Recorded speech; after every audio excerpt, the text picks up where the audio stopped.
On va changer de sujet, je le disais à l'entame, après la publication de la liste de 6300 fonctionnaires qui sont admis à faire valoir leur droit à la retraite. Des interrogations, l'opinion, les gens même se moquent, ou même en rient, parce qu'ils ne comprennent pas. Eh bien, on constate des personnes qui ont fait leur entrée à la fonction publique à l'âge de 7 ans.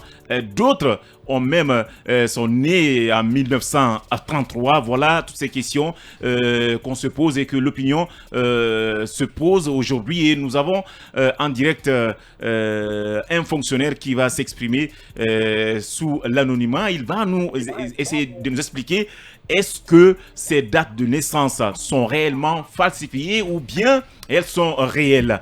Bonsoir, monsieur. Allô, bonsoir. Oui, allô, bonsoir. Bienvenue dans cette émission.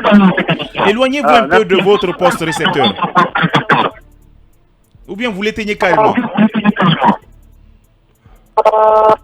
Allô? Oui, allô, vous m'entendez? Je vous entends, mais j'aimerais que vous éteigniez votre poste récepteur.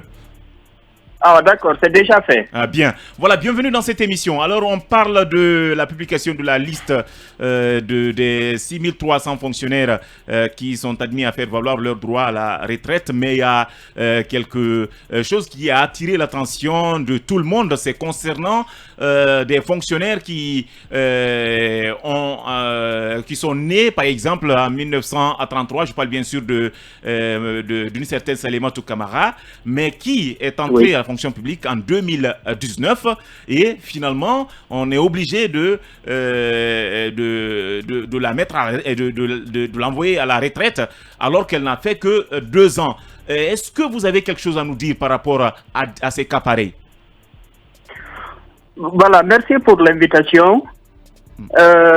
Pour le cas de cette dame dont j'ai vu hier la publication liée à son licenciement, je ne peux dire grand chose, mais pour ce qui concerne par exemple les enseignants-chercheurs engagés le 29 avril 2019, voilà, nous étions quelque chose de 500 enseignants engagés en 2019. Voilà, mais nous avons constaté quelques années après, quand les bulletins de salaire étaient disponibles, qu'il y avait des erreurs qui étaient commises sur ces bulletins. Par exemple, au niveau des dates de naissance, la majorité partie des enseignants qui sont engagés en 2019, leur date de naissance était unique. C'était 1935. 1935. 1935. Ok. Voilà, moi personnellement, je fais partie de ceux qui ont cette date de naissance. Bien. Vous pensez que c'est une erreur de frappe ou bien c'est plutôt... C'est sciemment fait?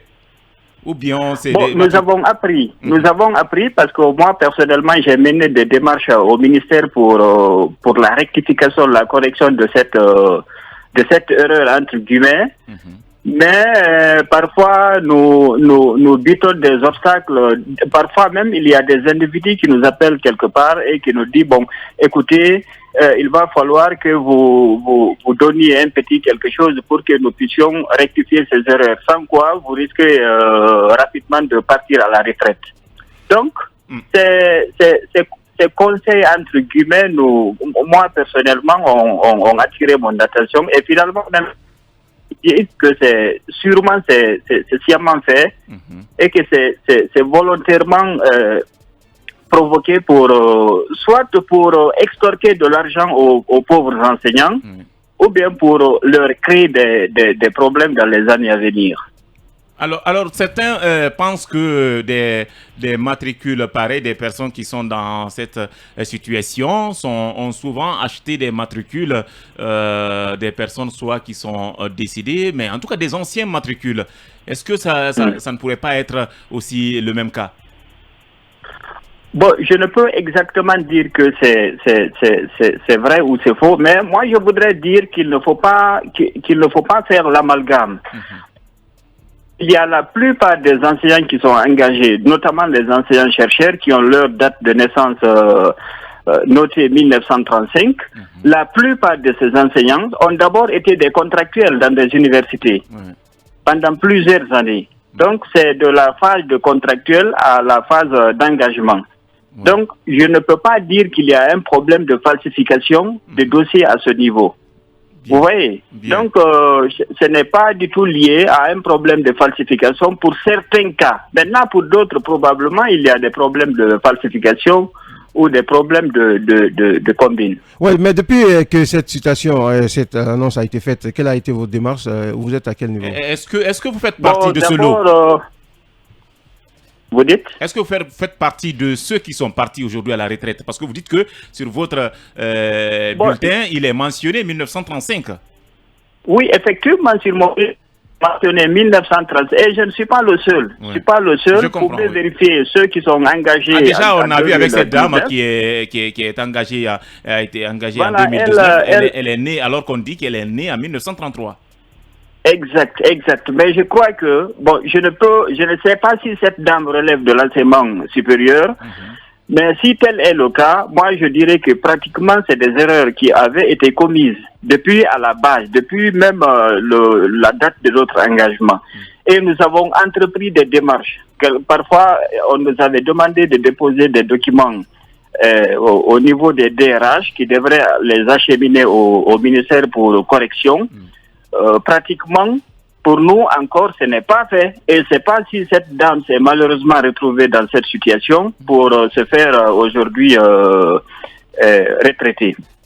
Et vous, est-ce que vous êtes informé si vous faites partie de ceux qui sont partis à la retraite? Bon, je n'ai pas encore devant moi la liste de ceux qui sont partis à la retraite, mais je suis franchement très inquiet parce que si ça m'arrive, je dirais que pratiquement voilà ce que disaient ceux qui étaient dans cette boîte, qui nous disaient, écoutez, si vous ne donnez pas 2 ou 3 millions, vous risquez de partir à la retraite. Donc vous essayez de nous faire comprendre qu'il y a des personnes dans l'administration qui sont très bien informées de cette situation, mais qui ne cherchent pas à régler le problème parce que tout simplement, ceux qui sont concernés par le problème ne payent pas de l'argent. Il faut payer l'âge, hein? Il faut payer la date de naissance aussi.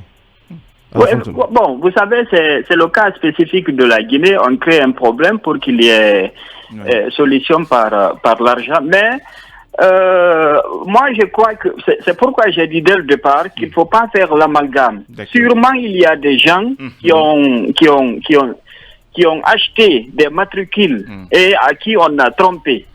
Mais il y a d'autres cas spécifiques. C'est des gens qui ont tous leurs documents légaux et qui sont passés d'abord par la phase de contractuel, comme ceux qui relèvent de l'enseignement supérieur, avant d'être engagés. Donc, je dis qu'il ne faut pas faire l'amalgame. C'est-à-dire que tous ceux qui sont on peut envoyer certains à la retraite dont la date de naissance est de 1935, engagés en 2019. Il va falloir qu'on leur fasse comprendre que des erreurs avaient été commises lors de leur engagement, notamment au mois d'avril 2019. D'accord. Voilà, merci beaucoup. Hein. Si vous avez quelque chose à dire, on va revenir avec vous dans la deuxième partie de cette émission. Merci infiniment, monsieur. Voilà, anonyme, hein, il faut le dire comme ça. On va observer une pause et on revient juste après. Oui, bonsoir. Voilà, vous dites que pour l'instant, vous ne savez pas si vous figurez sur la liste de ceux qui sont partis à la retraite. Je ne le souhaite pas. Au cas où vous constaterez que vous faites partie de ceux qui sont partis à la retraite, quelles seront les démarches que vous allez mener? Bon, comme déjà nous avons un syndicat en place, voilà, on a donc vous avez depuis que vous avez constaté le problème, vous avez essayé de répertorier tous ceux qui sont dans la même situation pour parler ensemble et évoquer le problème ensemble. C'est le cas, ou bien ce syndicat-là n'est pas lié à ces enseignants qui sont dans cette situation? Non, c'est pas lié. Je parle ici du SLEG, ou bien de SNAISUR. D'accord. Voilà, les syndicats qui sont déjà en place, il va falloir aller vers elles pour défendre notre cause. D'accord. Voilà, je ne sais pas si vous avez une autre question, on va laisser notre invité anonyme. Merci infiniment et surtout du courage à vous, fidèles auditeurs. Vous avez compris, eh bien, ces cas pareils arrivent. Hein, cette femme Salimatou Kamara qui serait née en 1933, c'est possible que ça ne soit pas, qu'elle ne soit pas née en 1933, qu'elle se retrouve dans la même situation que notre invité. Ces problèmes pareils arrivent à la fonction publique. On va continuer à présent